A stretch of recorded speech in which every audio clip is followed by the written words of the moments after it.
야고보서 4장입니다. 야고보서 4장 6절에서 10절 말씀.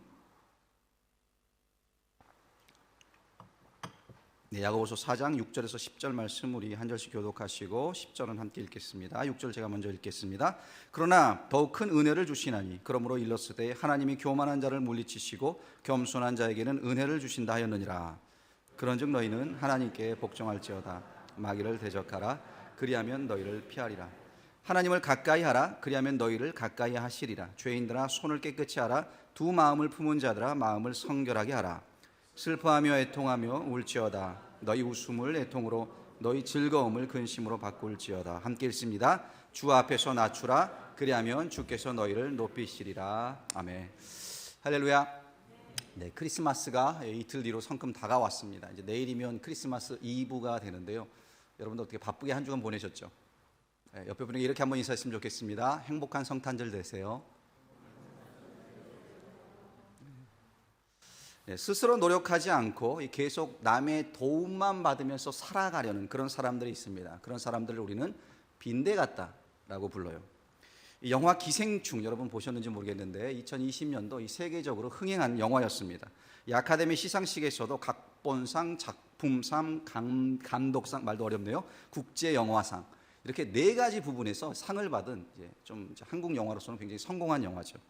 이 영화의 내용을 보면 이 반지하에 사는 가난한 이 네 명의 가족이 한 부잣집 일꾼들, 그러니까 운전수, 가정부, 가정교사 등을 다 내쫓고 그 자리를 차지하는 그런 내용으로 되어 있습니다. 그 부잣집에 들어가기 위해서 경력도 속이고 서류도 위조하고 어떻게든 빈대부터 살아보겠다고 필사적으로 노력하는 그런 내용이 담겨져 있어요. 그래서 그 영화 제목이 기생충이라는 제목이 붙은 것입니다.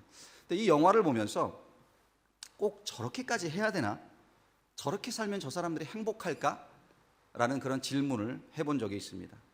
자, 우리는 빈대까지는 아니어도요, 많은 사람들이 공짜를 좋아합니다. 여러분들 공짜 좋아하십니까? 좋아하시는 분들이 많네요. 공짜라면 이 양잿물도 마신다라는 우리나라 말이 있죠. 이 나라 속담 중에도 이 선물 받은 말은 그 이빨을 확인하지 않는다라는 말도 있습니다. 그냥 주면 그냥 무조건 받는다는 얘기죠. 그래서 그런지 모르겠는데 우리는 이 공짜에 많이 익숙해져 있는지도 모릅니다. 그래서 노력하지 아니하고 일확천금을 노리는 그런 경우들도 많이 있습니다. 그래서 도박에 빠지기도 하고요, 사기를 치거나 횡령을 하기도 합니다. 또 학생들은 공부하지 않고 좋은 성적을 내려고도 하죠. 그래서 부정행위를 합니다. 커닝도 하고 커닝 페이퍼도 만들고 그렇게 한다는 거예요. 자, 그런데 문제는요, 우리가 영적 생활도 그렇게 하려고 하는데 문제가 있다라는 겁니다. 우리가 복음에 대해서 이야기할 때 하나님께서 값없이 우리를 구원하셨다라는 말을 합니다. 그렇죠? 공짜로 거저 구원을 우리가 받았다라는 거예요. 물론 성경은 우리가 값없이 구원을 받았고 하나님이 그 구원을 선물로 주셨다라고 말씀하고 있습니다. 그래서 로마서 3장 24절에 보면 그리스도 예수 안에 있는 속량으로 말미암아 하나님의 은혜로 값없이 의롭다 하심을 얻은 자가 되었느니라 라고 말씀을 했고요. 또 에베소서 2장 8절에서는 너희는 그 은혜에 의하여 믿음으로 말미암아 구원을 받았으니 이것은 너희에게서 난 것이 아니요 하나님의 선물이다 라고 말씀을 합니다. 그러니까 하나님의 독생자 예수 그리스도께서 십자가에서 우리의 죄값을 대신 다 치르셨죠. 그렇게 우리는 아무 값도 치르지 않고 예수를 믿음으로 거저 구원을 선물로 받게 된 겁니다. 자, 이것이 복음이고 이 부분에 대해서는 우리가 다른 어떤 의견도 제시할 수 없는 거예요. 이게 복음이 맞습니다. 그러나 우리가 은혜로 구원을 받은 후에 구원을 받았다면 이제 그 다음부터는 구원받은 자로 이 땅을 살아가야 하는데 문제는 그때도 아무것도 하지 않고 공짜로 거저 살아가려고 하는 그런 모습이 있다라는 겁니다. 자, 많은 성도들이요, 저절로 영적 성장이 이루어진다라고 착각을 합니다. 가만히 있어도 성숙해질 수 있다라는 그런 생각을 한다는 거예요. 노력하지 않아도, 기도하지 않고 예배하지 않고 말씀에 순종하지 않아도 하나님께서 나를 축복해 주시고 나를 인도해 주셔야 한다라고 은근히 우리가 바라면서 신앙생활을 하고 있다는 거예요. 많은 사람들이요, 이 세상에서는 사람들로부터 인정을 받기 위해 노력을 합니다. 또 세상에서 성공하기 위해 많은 노력들을 합니다. 그런데 유독 이 영적인 일에서만큼은 게으른 모습으로 산다는 거예요. 하나님께 인정받는 사람이 되기 위해서 별반 노력을 하지 않는다는 겁니다. 그래서 이제 앞으로 1월 첫째 주 1월 2일부터 여러분 토요일, 월요일부터 토요일까지 저희가 이제 특별 기도회를 하는데, 그동안에 신년 특별 기도회를 우리가 저녁에 하지 않았습니까? 이번에는 새벽에 합니다. 월요일부터 토요일까지 특별 새벽 기도회를 하고요. 월에서 목요일까지는 이제 한국어로 제가 설교를 하고, 금, 토는 스페인어로 설교를 해서 스페인어, 우리 성도님들도 와서 새벽 기도할 수 있도록. 힘들죠. 새벽에 일어나는 거 뭐 누가 좋아하겠습니까? 신년부터 목사가 막 극성을 부려서, 그것도 6시 30분이 아니라 30분 땡겨서 6시부터 할 거예요. 옛날에 여러분들 기억하시는지 모르겠는데 새벽 기도가 한국에 4시 반, 5시에 있었어요. 제가 한국에서 사역할 때요, 제가 사역했던 교회는 새벽 기도가 5시 반이었습니다. 그러니까 이제 제가 이제 금요일까지 학교에 이제 신학에서 이제 공부를 하고, 금요일, 토요일, 주일 2번 새벽 기도 시간에 불을 켜고 음악을 켜는 담당이 저였어요. 그러니까 5시 반에 교회에 와야 되니까 어떻게 해요? 교회에서 그냥 잤어야만 했습니다. 교회에서 잠을 자고 4시 반쯤 일어나서 씻고 옷 갈아입고 음악 틀고 5시 반에 새벽 기도를 드리고, 지금도 그렇게 해요. 그러니까 6시가 절대로 이른 시간이 아닙니다, 여러분.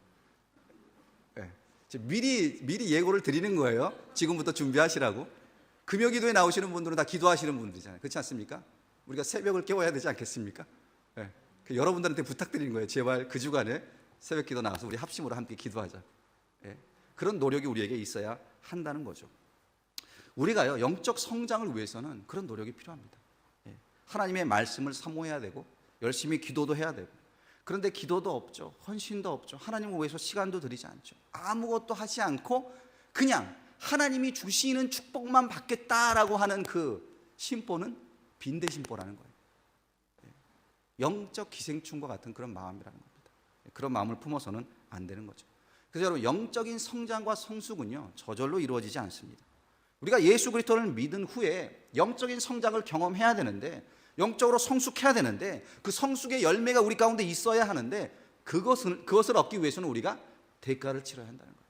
노력해야 된다는 겁니다. 그래서 이 야고보서 이 말씀을 계속 보면은요, 야고보 사도가 무엇을 강조하고 있는가 하면 바로 이것이에요. 하라, 행하라 라고 강조를 합니다. 하지 않고는 얻을 수 없기 때문에, 노력 없이 수고 없이 열매를 거둘 수 없기 때문에, 씨를 심었다면 그 씨가 열매를 맺어줘야 되잖아요. 그 열매를 맺게 하기 위해서는 아침 저녁으로 우리가 그 씨가 잘 자랄 수 있도록 물도 줘야 됩니다. 가꾸어야 됩니다. 수고해야 한다라는 거죠. 그래서 오늘 말씀도 보면은요, 7절부터 계속해서 하라, 행하라 라는 말씀이 나오고 있습니다. 그래서 보시면 복종하라, 대적하라, 가까이 하라, 깨끗이 하라, 성결하게 하라, 울라, 바꾸어라, 낮추라. 자꾸 이 무언가를 해야 된다라고 말씀을 합니다. 자, 그런데 이 말씀을 오늘 자세히 보면은 하나의 패턴이 있어요. 반복되는 패턴이 있습니다. 행하라 라고 말하고 나서는 그리하면이라는 말씀으로 이어지고 있습니다. 이것을 해라, 그리하면. 마치 원인과 결과가 있는 어떤 그런 패턴이 있다는 것처럼 지금 야고보 사도가 말씀하고 있다는 거예요. 행하라, 그리하면. 이 관계 속에서 오늘 이 시간 하나님의 말씀을 한번 살펴보도록 하겠습니다. 첫 번째로 야고보는요, 마귀를 대적하라 라고 말씀을 합니다. 마귀를 대적하라. 7절을 보시면 그런즉 너희는 하나님께 복종할지어다, 마귀를 대적하라, 그리하면 너희를 피하라. 야고보는요, 지금 이 성도의 삶이란 마귀와 싸우는 삶이다라는 것을 지금 말하고 있는 겁니다. 그렇습니다. 우리의 삶, 예수 믿고 우리가 살아가는 삶은 이 끊임없는 마귀와 대적하는 삶입니다. 그래서 마귀를 대적하라라고 말합니다. 자, 그럼 마귀를 어떻게 대적하느냐? 지금 마귀와요, 뭐 치고받고 싸우라 이런 말이 아닙니다. 이 7절 앞부분에 보세요. 뭐라고 말했죠? 너희는 하나님께 복종할지어다. 너희는 하나님께 복종할지어다. 그러니까 하나님께 복종하는 것이 바로 마귀를 대적하는 방법이다라는 겁니다. 그렇습니다. 하나님께 순종하는 것, 하나님 앞에 복종하는 것, 그것이 마귀를 대적하는 방법인 거예요. 여기서 복종한다라는 이 말씀은요, 이 말씀의 의미는 내가 그저 버틸 만큼 버티다가 어쩔 수 없이 뭐 항복을 한다, 그런 의미로 지금 말하고 있는 것이 아닙니다. 나보다 크고 위대하신 그 하나님 앞에 전적으로 내 인생을 맡기고 하나님의 그 뜻에 순종하며 살아가는 것, 그것을 지금 말씀하고 있는 거예요.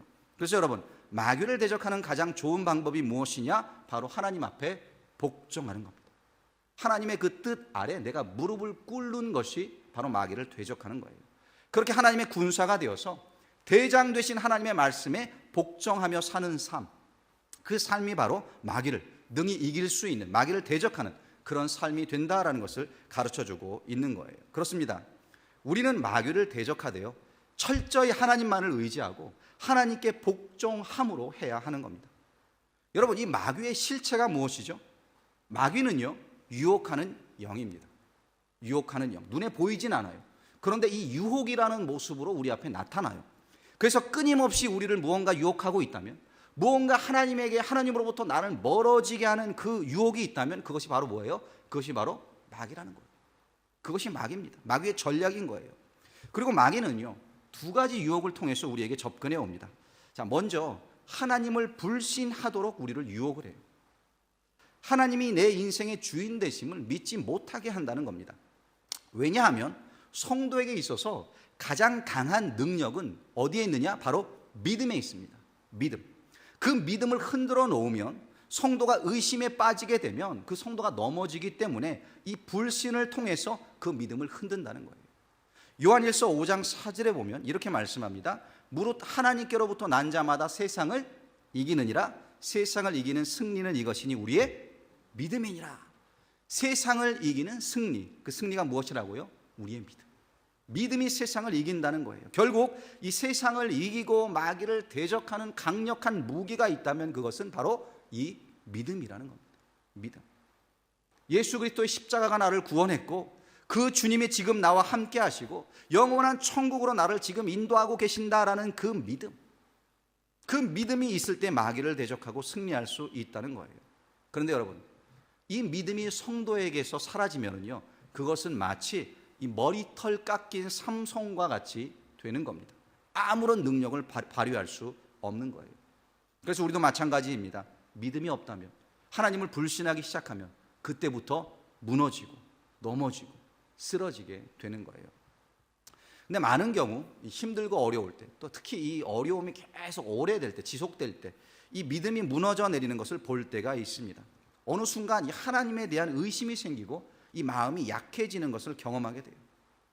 왜 그런 걸까요? 그 이유는요, 많은 경우 우리가 믿음에 대해서 이야기할 때 그 믿음이란 무엇이냐?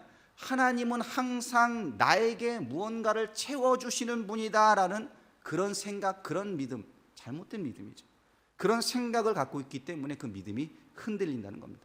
그래서 내가 힘들어지고 어려움을 만나고 그런데도 하나님이 아무것도 해주지 않으시면 어떻게 돼요? 의심하게 된다는 거예요. 불신하게 됩니다. 믿음이 약해지기 시작합니다. 그러나 여러분, 그럴 때일수록 우리는 하나님을 향해 더 가까이 나아가야 되는 줄로 믿습니다.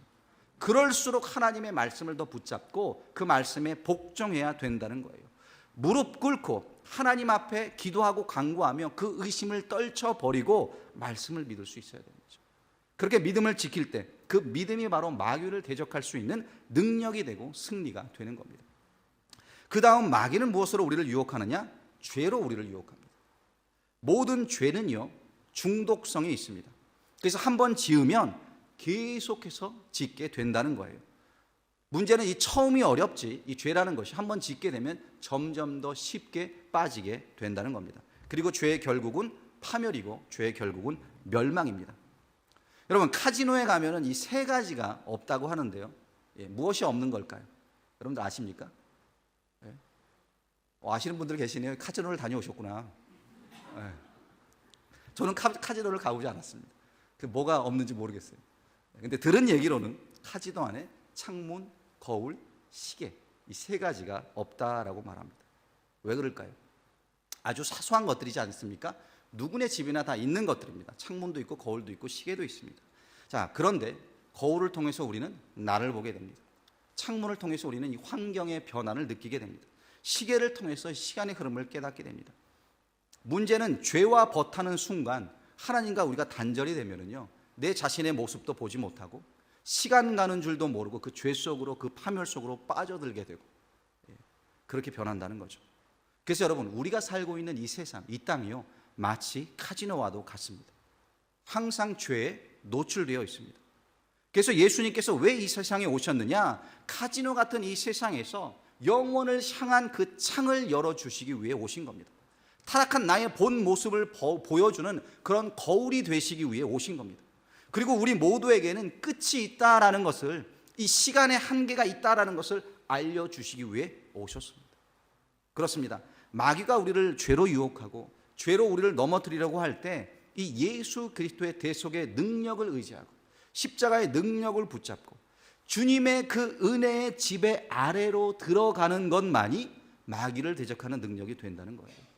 내 힘으로 죄를 이기는 것이 아니라 주님의 능력으로, 성령의 능력으로 죄를 이길 수 있는 줄로 믿습니다. 마귀는요, 우리의 약점이 무엇인지를 너무나 잘 알고 있어요. 바로 우리의 그 연약한 부분을 계속해서 이용해서 우리를 유혹하고 있습니다. 넘어지도록. 이때 여러분, 하나님 앞에 복종하십시오. 그리고 이 예수님을 향한 그 믿음을 확고히 붙잡으시기 바랍니다. 그리하면 마귀가 너희를 피하리라 라고 지금 말씀하고 있습니다. 이것이 바로 우리가 사탄을 대적하고 승리하는 방법인 줄로 믿습니다. 철저하게 하나님을 믿고 그 말씀을 신뢰하고 또 하나님께 복종할 때 그 가운데 우리가 영적 승리를 경험하게 되는 겁니다. 자, 두 번째로 야고보는요, 하나님을 가까이 하라라고 말씀하고 있어요. 하나님을 가까이 하라. 8절을 보시면 하나님을 가까이 하라. 그리하면 너희를 가까이 하시리라. 죄인들아 손을 깨끗이 하라. 두 마음을 품은 자들아 마음을 성결하게 하라. 자, 하나님을 가까이 하라. 이 말씀이 주고 있는 의미는 무엇일까요? 하나님을 가까이 하라라는 것은요, 바로 죄를 회개하라라는 말씀입니다. 그래서 8절 뒷부분에 보시면 죄인들아 손을 깨끗이 하라. 두 마음을 품은 자들아 마음을 성결하게 하라라고 말씀하고 있습니다.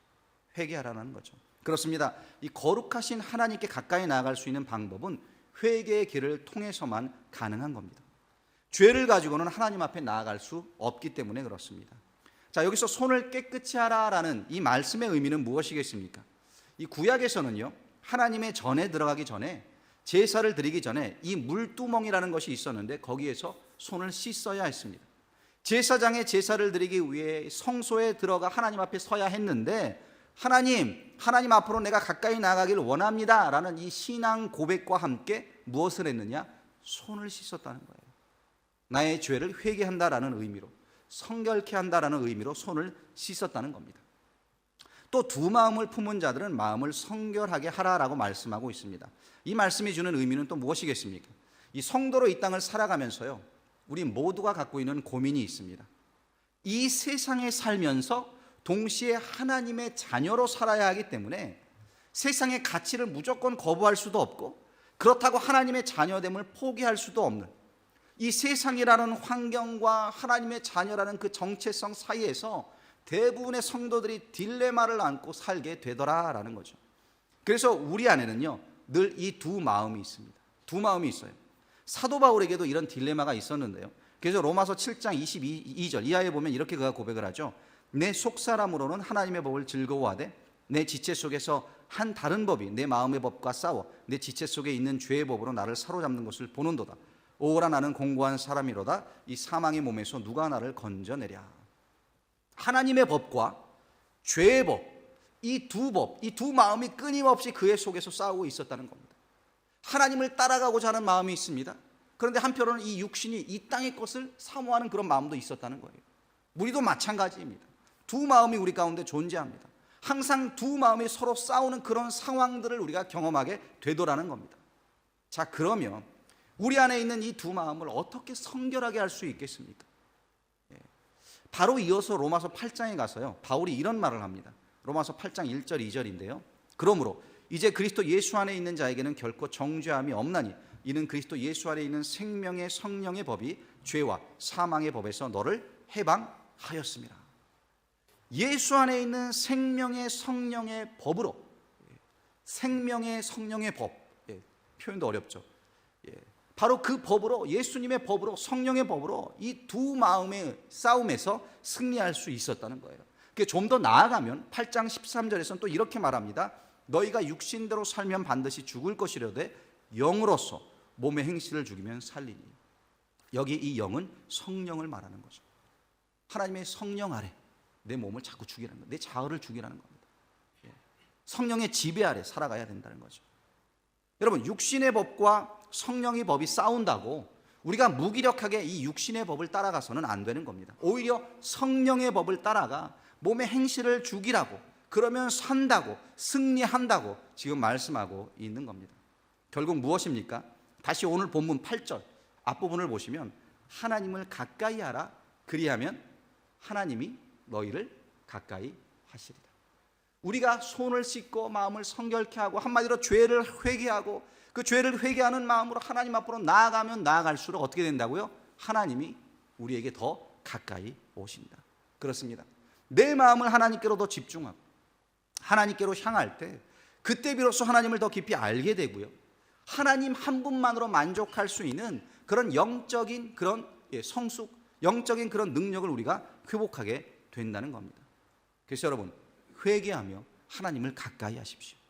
내가 회개하며 눈물을 흘리고 하나님 앞에 나아가면, 그리하면 하나님께서 우리와 가까이 하실 것이고 연약한 우리를 도우실 것입니다. 이 은혜가 여러분들에게 임하시기를 간절히 축원드립니다. 자, 세 번째로 야고보는요, 우리에게 주 앞에서 낮추라 라고 말씀을 합니다. 주 앞에서 낮추라. 6절에 보면 이런 말이 나옵니다. 그러나 더욱 큰 은혜를 주시나니 그러므로 일렀으되 하나님이 교만한 자를 물리치시고 겸손한 자에게 은혜를 주신다 하였느니라. 자, 하나님은 우리에게 은혜 베풀어 주시기를 원하십니다. 충분한 은혜를 하나님은 주십니다. 그런데 이 말씀에 보니까 아무에게나 주시지 않는다라고 말해요. 누구에게 주십니까? 겸손한 자에게. 겸손한 자에게 은혜를 주신다라고 말씀하고 있습니다. 그리스 속담에 이런 말이 있어요. 그리스 속담에 파멸시키기 원하는 자를 신은 먼저 교만하게 만든다. 무슨 말이에요? 결국 교만하게 되면 패망하게 된다는 거죠. 파멸한다는 겁니다. 교만은 하나님과 원수되는 길입니다. 반면 겸손은요, 은혜가 들어오는 통로가 된다는 거예요. 문이 된다는 겁니다. 우리가 겸손히 나아갈 때 하나님은 그 겸손을 통해 우리에게 은혜를 부어 주신다는 거예요. 여러분, 만약 하나님의 은혜가 나에게 흘러 들어오지 않고 있다면 하나님이 변하신 것이 아닙니다. 그것은요, 내가 교만해졌다라는 신호입니다. 내가 교만해졌기 때문에 좀처럼 하나님의 은혜를 경험할 수 없는 것이고 느낄 수도 없게 되었다는 거예요. 우리가 성경에서 발견할 수 있는 이 단연히 겸손의 최고의 모범이 되시는 분은 바로 우리가 믿는 예수님이십니다. 하나님과 동등한 분이시지만 사람이 되어 오셨습니다. 사람으로 오시되 종으로 오셨습니다. 직접 종이 되셔서 가장 낮고 죄수 중에 괴수가 달려야 하는 그 십자가에 달려 돌아가셨습니다. 그렇게 낮아지고 낮아지신 예수님을 하나님 아버지께서는 어떻게 하셨습니까? 빌립보서 2장 9절 이하 이렇게 말씀하고 있습니다. 이러므로 하나님이 그를 지극히 높여 모든 이름 위에 뛰어난 이름을 주사 하늘에 있는 자들과 땅에 있는 자들과 땅 아래에 있는 자들로 모든 무릎을 예수의 이름에 꿇게 하시고 모든 입으로 예수 그리스도를 주라 시인하여 하나님 아버지께 영광을 돌리게 하셨느니라. 겸손히 낮아지고 낮아지신 그 예수님의 이름을 지극히 높여 모든 이름 위에 뛰어난 이름이 되게 하셨다라는 거예요. 이 땅과 이 땅 아래 또 이 세상의 모든 자들로부터 예수의 이름 앞에 무릎 꿇게 하셨고 모든 입으로 예수의 이름을 통해 아버지께 영광을 돌리게 하셨다는 겁니다. 그러니까 이 낮아지신 예수님을 하나님 아버지께서는 오히려 높여 주셨다는 겁니다. 그래서 오늘 본문 10절에 이렇게 말씀을 하죠. 주 앞에서 낮추라. 그리하면 주께서 너희를 높이시리라. 주 앞에서 낮추라. 그리하면 주께서 너희를 높이시리라. 여러분, 이 말씀을 꼭 기억하시길 바랍니다. 사람이 낮아지는 법도 높아지는 법도요, 두 가지가 있습니다. 하나님이 낮추시던 아니면 스스로 낮아지든 할 수 있죠. 높아지는 것도 마찬가지입니다. 하나님이 높여주시던 아니면 스스로 높아지든지 할 수 있습니다. 그런데 성경은 뭐라고 말씀하느냐? 내가 스스로 낮아지면 하나님은 나를 높이신다라고 말씀하고 있어요. 반대로 내가 스스로 높아지려 하면 어떻게 될까요? 그때는 당연히 하나님께서 나를 낮추신다라는 겁니다. 그래서 여러분, 여기서 진짜 중요한 것은요, 하나님이 나를 높여주시는 거예요. 내가 스스로 높아지는 것이 아닙니다. 그럼 하나님이 나를 높이시기 위해서 우리는 무엇을 해야 합니까? 우리는 무조건 낮아져야 한다는 거예요. 겸손해져야 합니다. 교만해서는 안 되는 겁니다. 내가 교만해지면 하나님께서 나를 낮추십니다. 그래서 하나님이 우리에게 시험을 주시기도 하고요, 때로는 이 아픔을 주시는 이유가 바로 거기에 있습니다. 겸손하라고, 낮아지라고 우리를 치시기도 한다는 겁니다. 그렇게 하나님께서는 사도 바울도 낮추셨습니다. 계속 교만에 빠졌던 이스라엘 백성들도 치셨습니다. 낮아지라고, 낮아져야 한다고. 예수님께서도 당신이 이 땅에 오신 목적에 대해 이렇게 말씀을 하셨습니다. 마태복음 20장 28절인데요. 인자가 온 것은 섬김을 받으려 함이 아니라 도리어 섬기려 하고 자기 목숨을 많은 사람의 대속물로 주려 함이니라. 여러분, 섬김을 받는 자리에 있는 것이 성공한 인생이 아닙니다. 섬길 수 있는 자리에 있는 것이 주님의 눈에 성공한 인생이 되는 겁니다. 예수님께서도 이 섬김을 위해 이 땅에 오셨습니다. 그렇게 하나님 앞에 낮아지고 겸손해지셨다는 거예요. 우리 모두가 이렇듯 예수님을 본받아 낮아질 수 있기를 간절히 축원드립니다. 네, 결론을 맺겠습니다.